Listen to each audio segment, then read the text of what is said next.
하나님께서 크게 기뻐 받으신 줄 믿습니다. 오늘 황금 연휴라고 합니다. 해외로 또 멀리로 많이 들어갔습니다.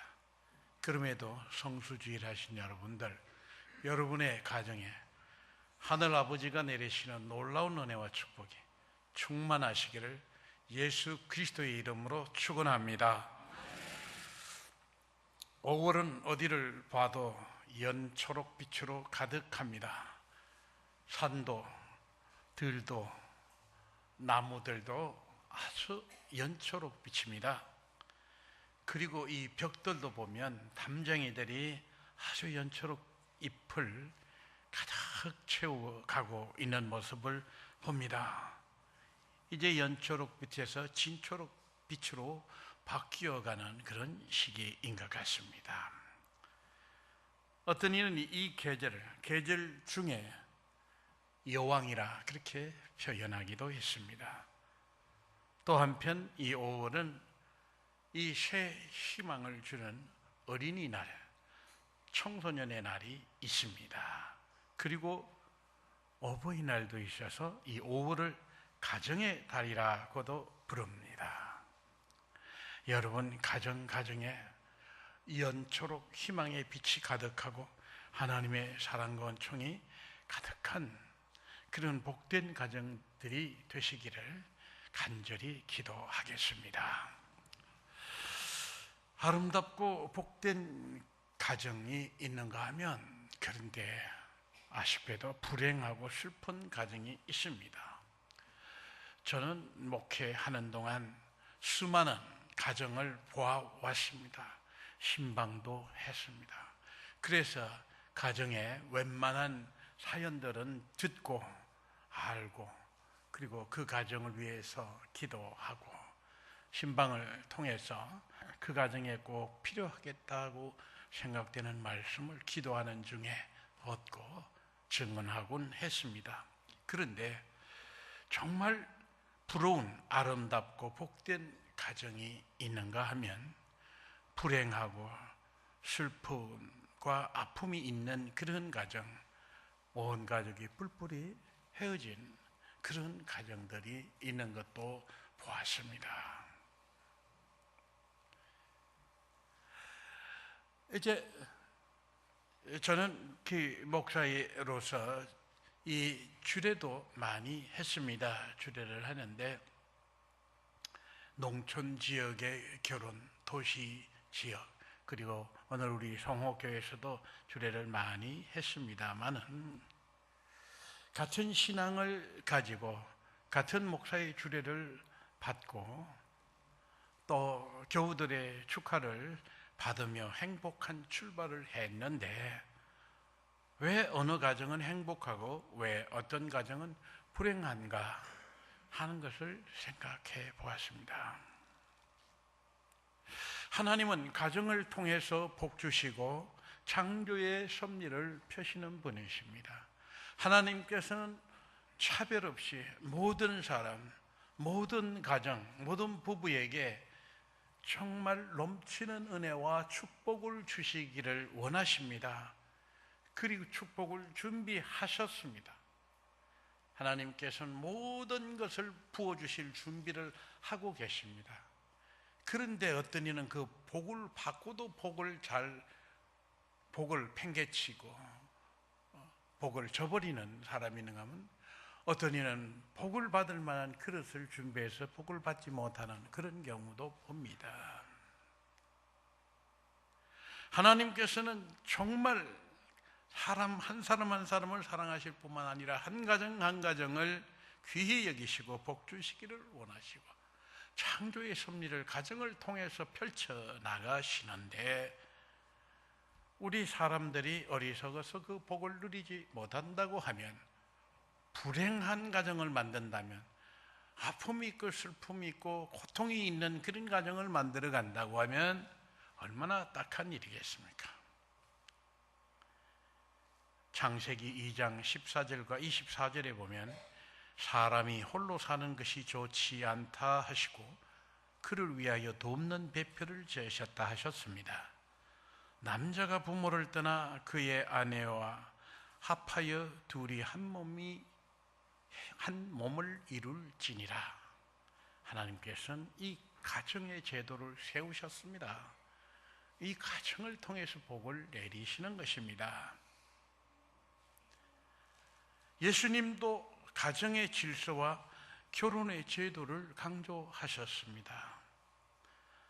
창조 때부터 사람을 남자와 여자로 지으셨으니 사람이 부모를 떠나서 그 둘이 한 몸이 될지니라. 이러한즉 이제 둘이 아니요 한 몸이니 그러므로 하나님이 짝지어 주신 것을 나누지 못할지니라. 마가복음 10장 6절 이하에서 그렇게 말씀하셨습니다. 한 가정을 이룬 부부가 서로 사랑하고 아끼고 돌보며 하나님께서 주시는 복을 누릴 때에 얼마나 아름답습니까? 얼마나 귀합니까? 그런데 우리 모두는 주님이 주신 모든 은혜와 축복을 100%다 누려야 합니다.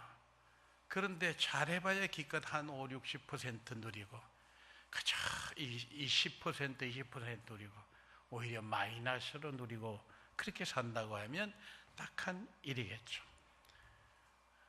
그래서 결혼한 사람들의 모습이 너무나 불행해 보여서 또 서로 다투는 모습이 보기 안 좋아서 그리고 책임이 너무 무거운 것 같아서 아예 결혼을 하지 않으려고 하는 사람들도 있습니다. 그것은 하나님의 섭리를 따르는 것이 아닙니다. 하나님의 섭리는 남자와 여자가 따뜻한 이 에덴을 가꾸어야 나가야 하고 그 둘이 가꾸는 그 에덴 같은 그러한 가정, 축복된 가정을 이루어야 되고 하나님께서 주시는 그 행복함을 누려야 합니다. 하나님께서 복을 주셨는데 지네들이 복을 누리지 못하고 산다면 하나님께서 얼마나 실망하시겠습니까? 행복을 누리면서 사는 것, 기쁨을 누리면서 사는 것, 이것이 하나님께서 원하시는 것이에요.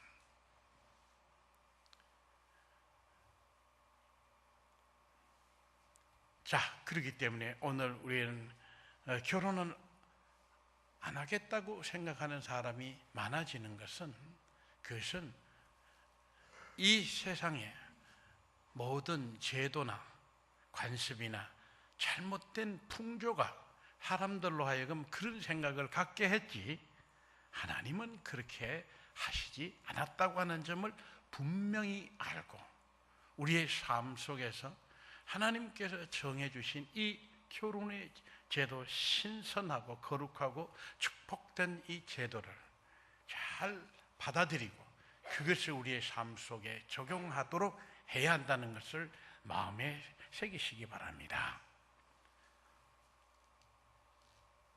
저는 얼마 지나지 않아 이제 은퇴하고 여러분과 멀리 떨어져서 지내겠지만 여러분들에게서 소식을 많이 듣게 될 터인데 저는 여러분에게서 좋은 소식이 들려오기를 바랍니다.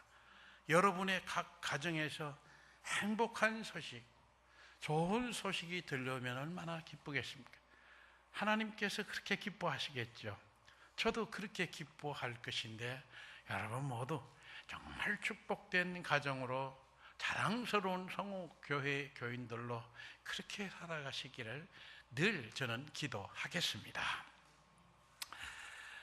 자, 오늘 여기서 우리는 성경 말씀을 통해서 아름답고 축복된 가정을 가꾸기 위해서 어떻게 해야 할지를 함께 고민해 보도록 하겠습니다. 첫째로, 가정은 주택이 아니라 가족이라고 하는 점을 다시 한번 명심하십시다. 비싸고 편리하게 잘 지은 집, 아름다운 집, 그것은 좋은 가정이 아니고 좋은 주택입니다. 그죠? 집이에요, 집. 가정은 그 안에 사는 사람이 가정이에요. 남편과 아내와 자녀들과 부모님, 요 사람이 가족이지 주택이 가정이 아니에요. 주택은 주택일 뿐 그 안에 사는 사람들이 가정이라는 점입니다. 그러니까 좋은 집을 잘 지은 집, 비싼 집 갖기를 원하시는데 그렇게 하고도 행복하지 못하면 불행한 가정이죠. 평범한 주택 혹은 초라한 주택에 살아도, 셋집에 살아도 웃음이 있고 기쁨이 있고 서로 아끼고 사랑하는 그런 가족이 있으면 행복한 가정, 축복된 가정, 작은 천국이라 할 것입니다. 우리가 지난날 참 가난했던 시절이 있었지요. 우리나라 사람들 모두가 매 끼니 먹는 것을 걱정해야 되고 잠자리를 걱정해야 되고 입을 옷을 걱정해야 되고 하는 그런 시절이 있었기 때문에 행복한 가정을 가꾸기 위해서는 어쨌든 좋은 집이 있어야 된다, 먹을 것이 넉넉해야 된다, 좋은 옷을 입어야 된다, 그리고 화려한 것을 걸쳐야 된다는 이런 생각들을 다들 가지고 있어요. 그것이 있으면 행복할 거라고 생각을 했었죠. 그래서 늘 꿈에도 그려보는 것이 큰 집, 멋진 집, 잘 갖고 오는 집, 이렇게 보고 그 집에 사는 사람들은 다 행복할 거야, 이런 생각들을 해왔습니다. 착각입니다. 아닙니다. 그 안에 사는 사람들이 나보다 훨씬 불행한 사람이 많습니다.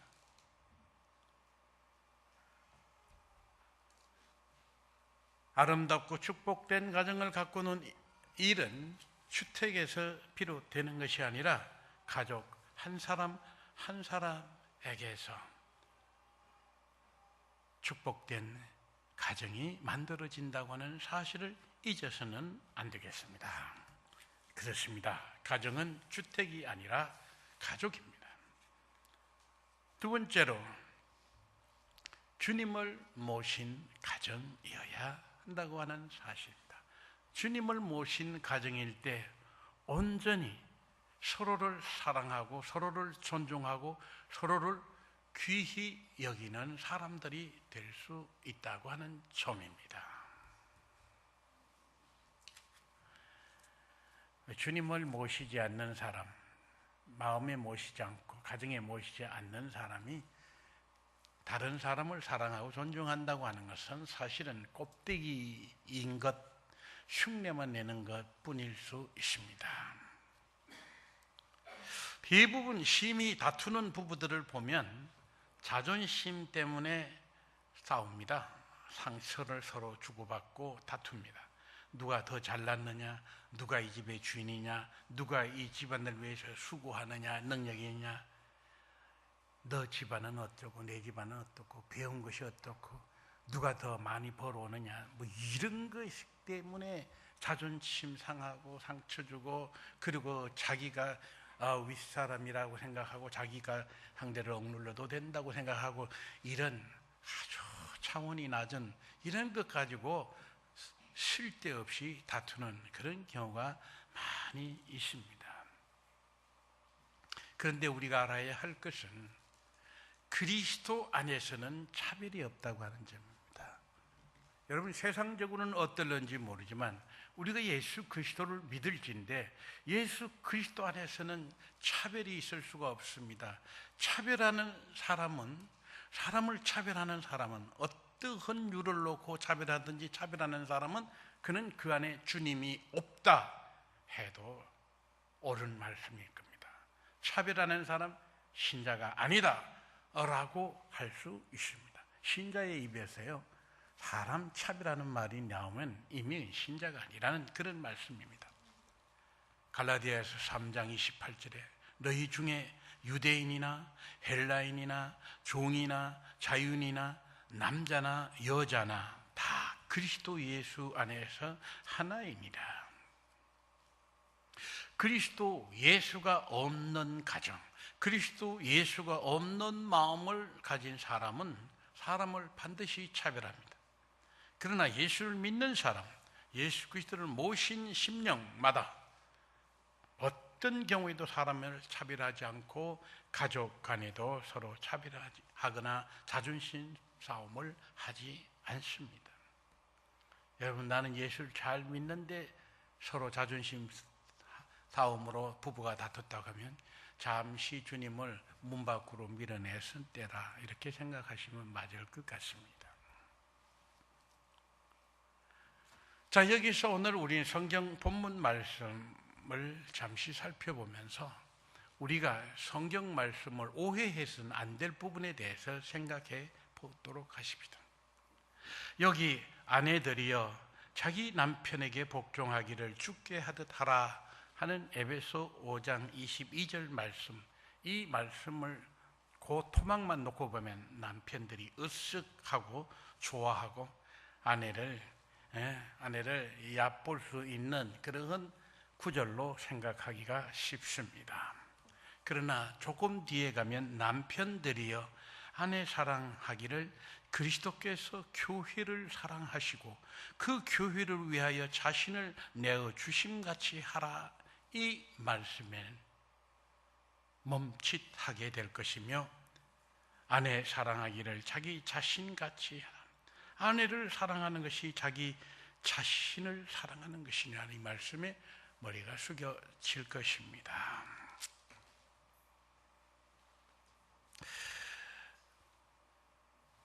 세상 남편들이 예수 그리스도를 닮아 극진한 사랑을 가지고 자기 희생의 사랑으로 아내를 사랑해야 한다고 주신 말씀입니다. 자, 아내가 남편을 존중해 주는 것, 그리고 남편이 아내를 사랑하되 예수님이 교회를 위하여 십자가에 자기 자신을 내어 주듯이 사랑하라는 이 말씀하고 어느 것이 더 무게가 있어 보입니까? 어느 것이 더 커 보입니까? 여러분, 여기에는 경중을 갈 수가 없습니다.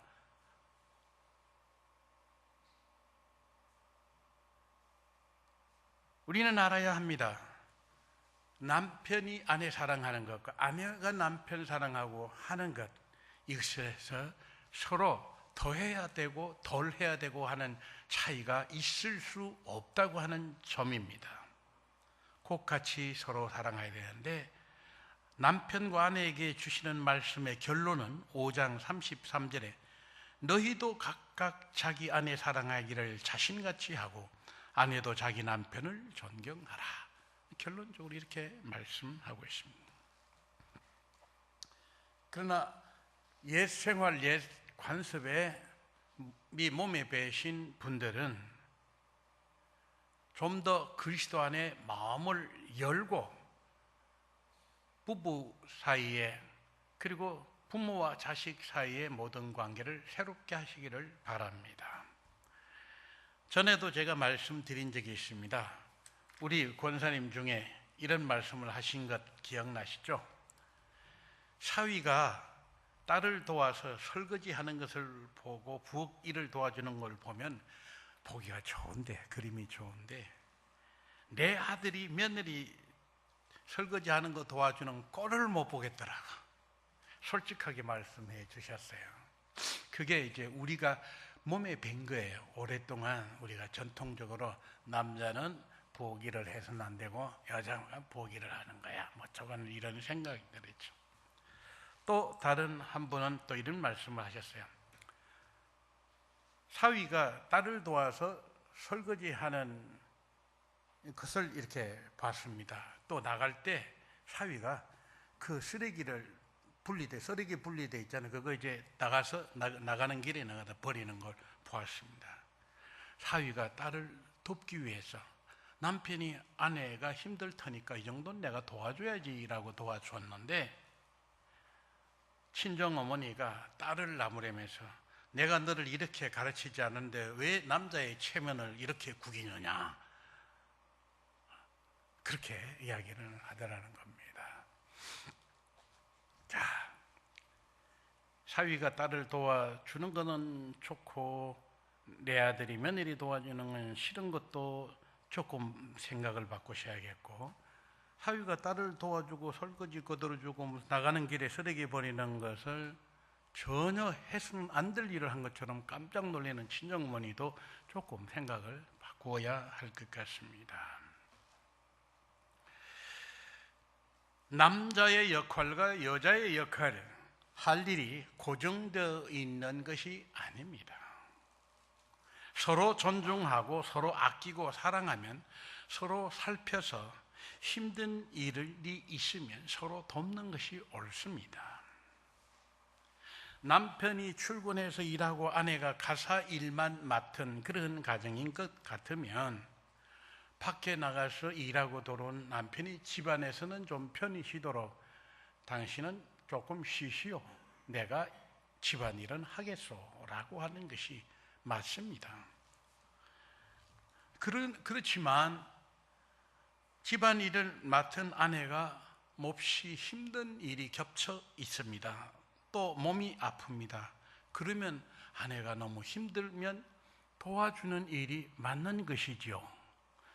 또 부부가 함께 직장에 나가서 일하거나 들에서 일하는 경우라면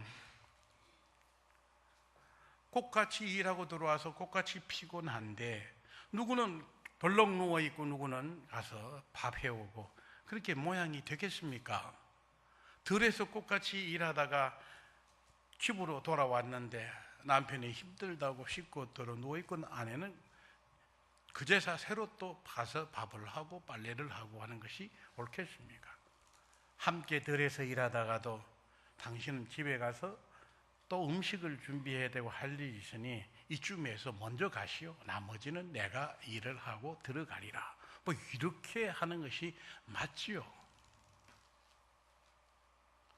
집안에서 서로 함께 존중히 여기고 아끼고 사랑하며 살아가야 할 부부가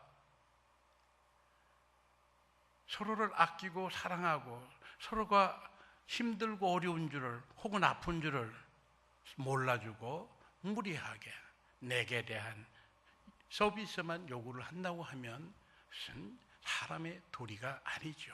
하나님께서 결코 기뻐하실 일이 아니요 하나님의 축복된 가정을 이루는 그림이 거기서 나오지를 않습니다. 부부 사이에 남모를 비밀도 있습니다. 서로의 장점도 알고 약점도 압니다. 서로에게 건강한 점과 약한 경우도 압니다. 남다른 재능이 있는 것도 알며 반대로 약점이 있는 경우도 아는데 약한 것을 폭로하고 약점을 잡고 그리고 약점을 공격하는 수단으로 삼아서는 되겠습니까? 약한 것을 덮어주고 도와주고 채워주고 서로 그렇게 할 때에 둘이 합쳐서 겨우 온전한 하나가 될 수 있는 것이죠. 이렇게 서로의 약점을 채우고 온전한 부부가 될 수 있어야 할 것이며 뿐만 아니라 젊을 때가 있고 중년이 있고 노년의 때가 있지 않습니까? 젊어서 한때 서로에게 기쁨이 되었으면 중년 노년에는 그때의 아름다운 추억으로 사는 것이죠. 제가 존경하는 김우식 목사님이 이런 표현을 했습니다. 젊을 때는 정적불이 이글이글 타듯이 열정으로 살고 중년과 노년에 들어서는 질화로에 그 잿불을 담아서 다독이면서 이 남은 온기로 살아가는 것이 중년과 노인이라고 해서 활활 타는 것을 기대하고 활활 타는 것을 찾아서 방황하다가는 그것이 불행한 일의 시작이라는 그런 말씀입니다.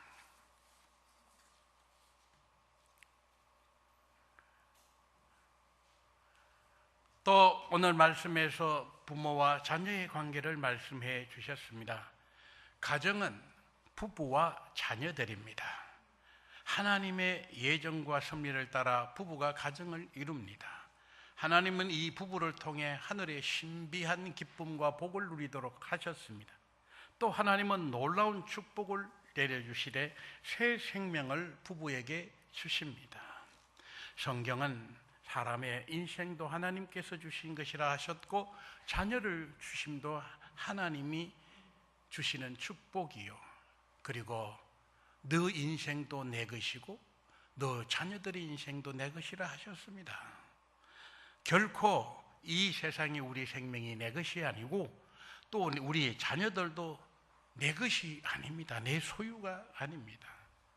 그러므로 하나님께서 주신 이 선물을 다룰 때 우리 하나님께서 기뻐하시는 모습으로 양육해야 할 것이요, 그리고 하나님께서 그에게 주신 재능이 발휘될 수 있도록 그렇게 양육할 수 있어야 할 것입니다. 세상 부모 중에 자녀를 소유물로 여겨서 자기 마음대로 자기가 못 이룬 꿈을 이루는 도구로 삼으려고 하는 어리석은 사람들이 있는가 하면, 더러는 자식을 팔아먹는 이도 있고 자기 인생을 비관할 때에 자식까지 죽이고 동반자살하는 그러한 정말 무서운 그러한 어리석은 부모들도 있는 것을 봅니다. 오늘 세상의 부모들은 하나님께 주신 이 선물을 귀히 여기고 노엽지 않게 양육하라고 했습니다. 학대하거나 억압하거나 가혹하게 대해서는 안 될 것이요, 편애하거나 편견을 가지고 아이에게 억지로 무리한 요구들을 가해서도 안 될 것입니다. 또 네 부모를 공경하라 하셨습니다. 세상이 점점 더 발전하는 것 같지만 사실은 내용을 들여다보면 점점 더 복잡해져 가고 있습니다. 그래서 점점 더 바쁘고 마음의 여유를 잃고 있습니다. 개인 위주의 삶의 방식이 가정 공동체를 뿌리채 흔들고 있고 부모와 노인들이 점점 소외되고 간병, 부양을 남이 대신하는 시대가 되었습니다. 하나님의 말씀의 진리는 변함이 없는데 세상 풍조는 바뀌고 우리의 생각도 바꾸어 놓고 맙니다. 이 시대에 우리는 어떻게 부모님을 공경할 수 있겠는지를 심각하게 고민해 봐야 됩니다. 그 옛날 부모님을 버리던 때 전쟁이 나고 굶주리고 전염병이 돌 때 버리는 순위 1순위가 노인이었습니다. 그 시절에 하나님께서는 네 부모를 공경하라고 엄히 말씀하셨던 겁니다. 이 시대도 부모를 그저 적당히 떼어놓거나 버릴 수밖에 없습니다 하는 그런 풍조로 가고 있습니다. 이 시대가 변해서도 하나님의 말씀은 변함없습니다. 네 부모를 공경하라는 말씀. 부모를 공경하는 방법은 가정마다 여건마다 취향마다 다 다르겠습니다만은, 그러나 주님께서 말씀하신 네 부모를 공경하라 하신 이 말씀은 변함없습니다. 이 말씀을 여러분들이 새기고 지키시기를 바랍니다. 부부, 부모, 자녀 이렇게 한 가족입니다. 여러분, 부부만 가족이 아닙니다. 부모, 자녀를 포함해서 이렇게 한 가족입니다. 하나님이 축복하신 가정을 불행한 가정으로 만드는 여러분이 되어서는 안 될 것입니다. 가정에 주님을 모시고 주 안에서 서로 존중하며 귀히 여기며 사랑하시기 바랍니다. 그리고 그 가족을 위해서 때때로 자신을 희생하시기 바랍니다. 주님이 그렇게 하셨습니다. 그럴 때 하늘의 놀라운 은혜가 여러분 가정에 충만한 아름답고 축복된 가정 될 줄로 확신하는 것입니다. 사랑이 많으신 하나님, 우리를 사랑하시고 우리 가정이 복되게 해 주심을 감사합니다. 저희들 주님의 말씀을 따라 복된 가정을 이루게 하여 주시옵시고 하나님의 나라까지 이르도록 저희들 축복된 가정의 일원으로 살아가게 하여 주시옵소서. 예수님의 이름으로 기도드립니다. 아멘.